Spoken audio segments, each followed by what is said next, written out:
Hello and welcome to another episode. Hitmontone here, and this is to assist your learning around these Pokemon cards that we've been pulling from these packs. Now, as you can see, we have a score bunny in front of us. Now, there's lots of different things about these cards that you need to learn to make you a successful TGC player. Now, I'm just going to focus in a little bit on the score bunny, and then I'm going to go into a little bit more detail around the further cards. So here we go. I'm going to grab it and make it a little bit closer. So here we are, one of the starter Pokemon, the Score Bunny, which is the Sword and Shield on the Nintendo Switch. It's one of the first Pokemon that you can choose. Now, as you can see, there's lots of different things on this card, but what do they all mean? Okay, so the first thing we're going to do is we're just going to talk about the actual image itself. Now, of course, each one of these has an illustrator. You'll see that down this bottom left-hand side here. Now, the illustrator is obviously the person that created the picture. Has no bearing at all on the TCG, so it has no worries whatsoever. There's nothing to consider. But of course, what you can normally tell, and the key thing to start with, is the colour of the card. So as you can see, this Score Bunny, all around, it's red. Now you can see that as this top side here, top right-hand side, you have the fire energy, which tells you that's a fire Pokemon. So again, the whole card will probably dictate as well as to what type of Pokemon this is. And then just to assist that, the first thing down here, bottom left-hand side, is obviously the weakness. Now, just elements and the way of the world. How do you put a fire out? You use water. So that is clearly going to be one of the fire Pokemon's weaknesses. And you can see down here it says ×2. So it's so any attack upon this Pokemon from a water type means that it deals double damage. Now we've got 60 HP up this top right hand side for this Score Bunny. So of course, if you've got a standard attack, which is 10 or 20, you'll find that that's 20 and 40. Now, of course, you wouldn't like to think that you would put Score Bunny up against a water type Pokemon, but anything happens in these TCG battles, so you might never be able to retreat the Pokemon, which I'll come to in a little while. But basically, you don't want to fight a water Pokemon. No thanks, no thank you, because low HP, and of course it's fire. Now, of course, down another key bit here is up this top left hand side. You can see it says basic. Now, in the TCG world, you have to start the game with a basic Pokemon in play. Now, this isn't on the bench.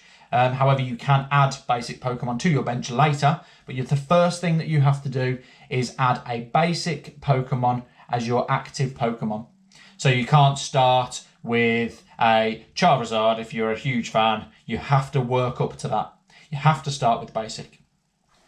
Moving our way down the card. Now, again, nothing to do with the illustration. I mean, yes, it is beautiful. There's nothing here. So down here, we've got the attack part of the card, which, as you can see here, for Score Bunny, it's Ember. Now, that deals 30 damage.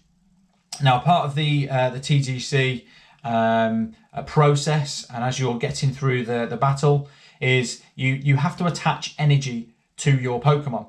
Now, energy comes in your deck. Hopefully you've got energies in your deck, because if you haven't, you're going to lose. But either way, half of your deck is probably going to be energy cards, depending on your type of strategy. So energies have to be attached to your Pokemon, and you only get one energy per turn.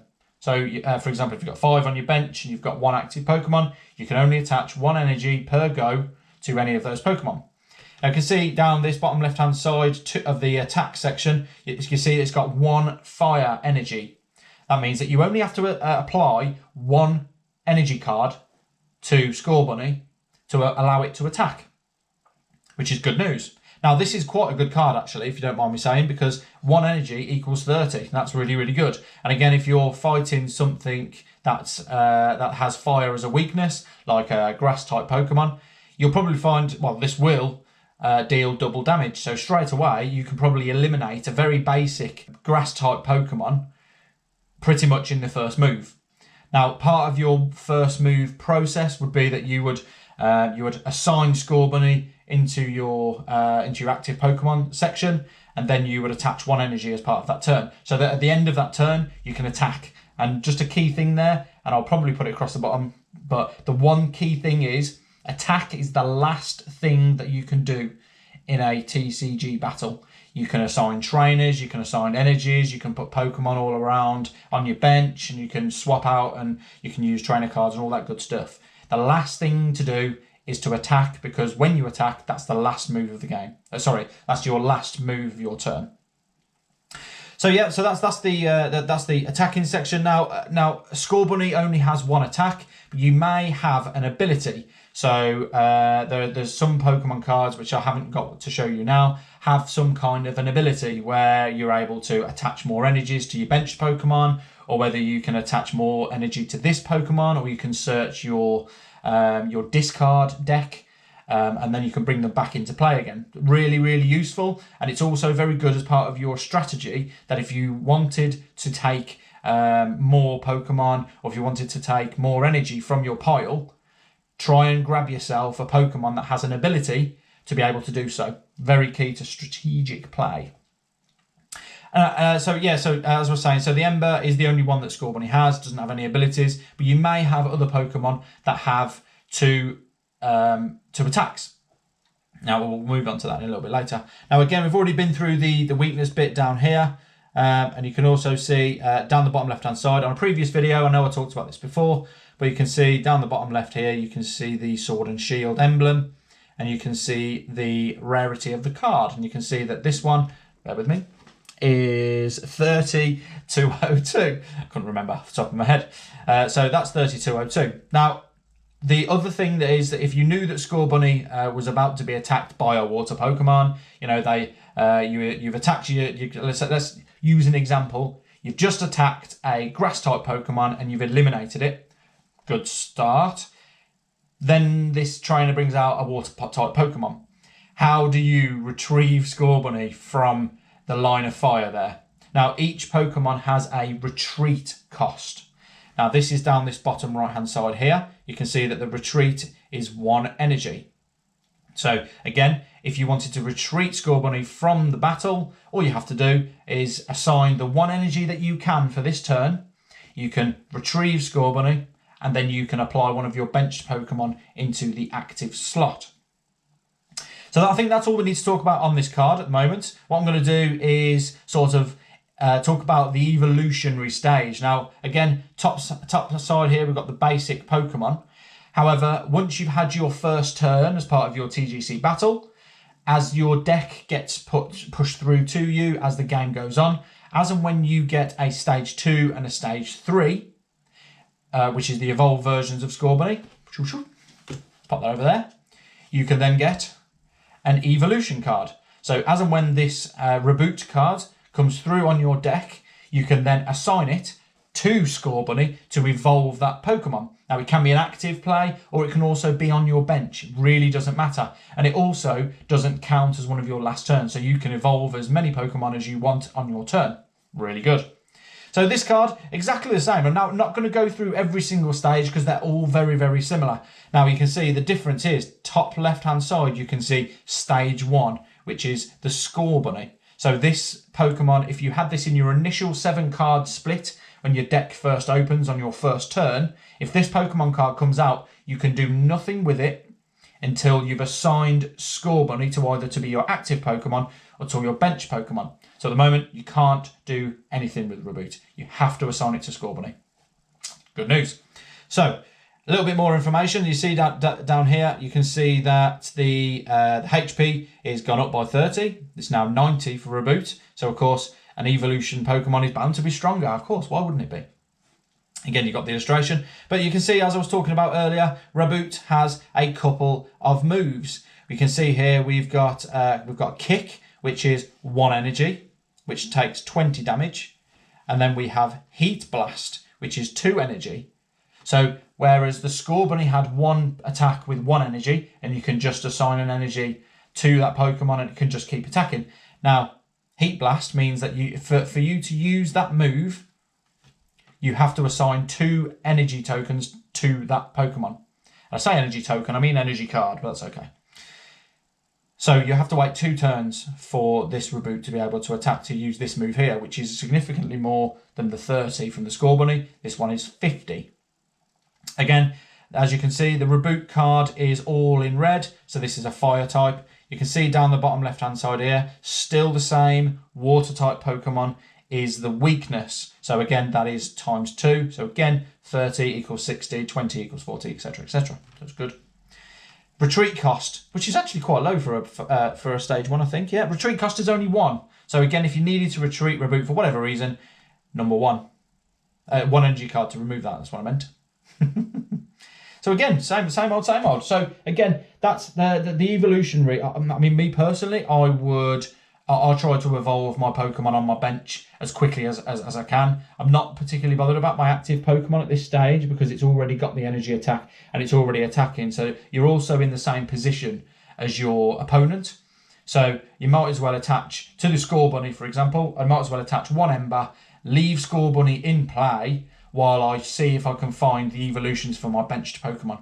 Because 1, they're not gonna know that you've done the evolution. I mean, if they're on the bench, they will. But of course, when you remove the Score Bunny or you attack and it's done, you can then just bring in your evolutionary Pokemon through and then probably disband that particular Pokemon. Now, the last one, of course, which is the Cinderace. So this is the Evolutionary 3. This is the 3rd tier, Stage 2 Pokemon. And that details in this top left-hand side here. It says there, evolves from reboot. So we can see that we've significantly increased everything about this Pokemon. We can see we've gone from 60 HP to 90 HP with the reboot, and we've gone to 170. So Cinderace is significantly stronger than a reboot.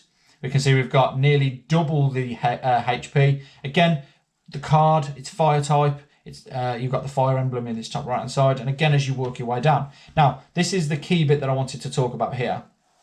If I can get my my fingers to stop wobbling the card. Now we can see here we've got an ability. So Cinderace has a Libero ability. I'm not sure how close that is, so I'm just going to sort of move out the way slightly. So he says here, so once during your turn, when this Pokemon moves from your bench to the active spot, you may attach up to 2 energy cards from your discard pile to it. So basically, if you've used your energy cards in previous turns, and let's say you haven't absorbed any from your deck, as you get 1 per turn, or if you've got a trainer card that's bringing out loads of cards, which is also very, very key, just to note.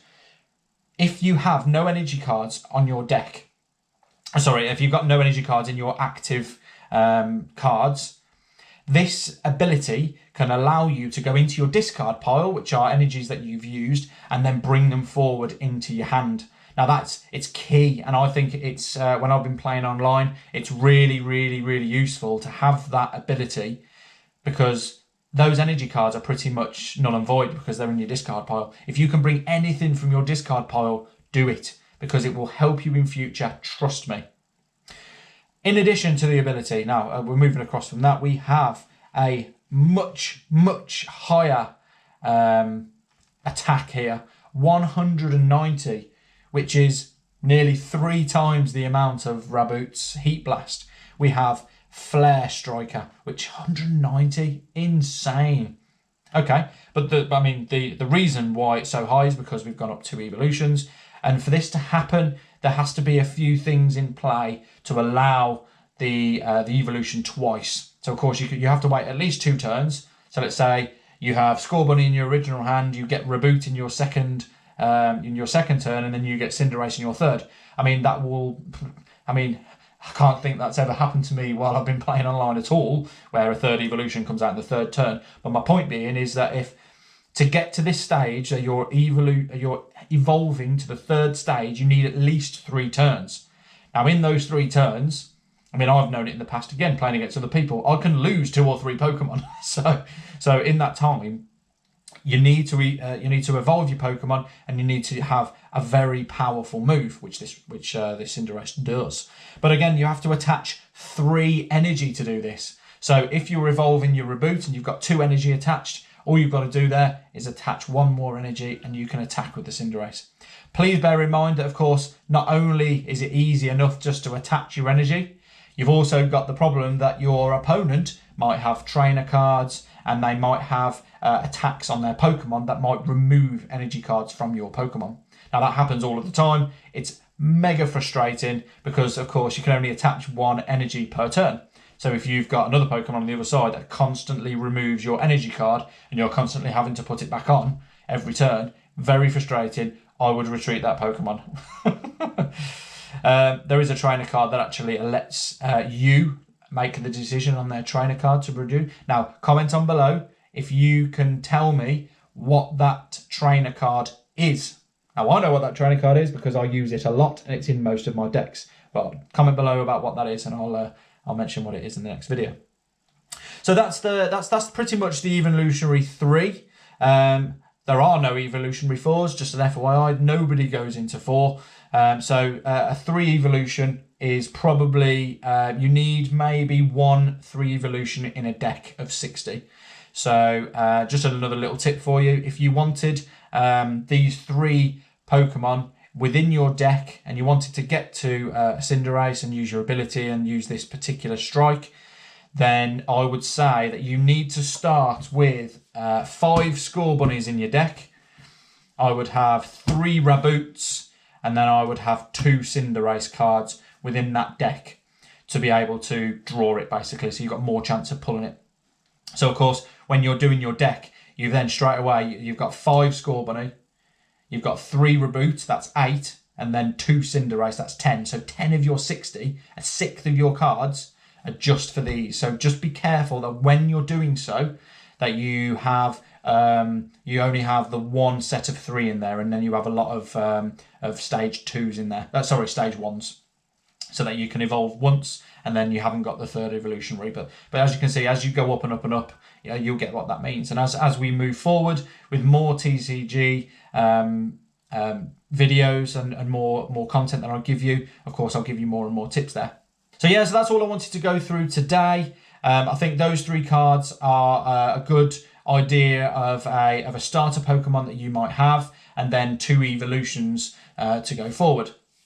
So thank you very much for watching. Hopefully that was it was helpful, and hopefully that will allow you to move forward in your TGC competitive careers, if you like. I was Hitmontone. Thank you so much for watching. Please remember, like, subscribe, tell all your friends, because I'm going to be continuing all of this content to give you more and more feedback about how you can better your TCG hands and make battles and make yourself a great battler moving forward. Thank you so much for watching. Take care. Stay safe.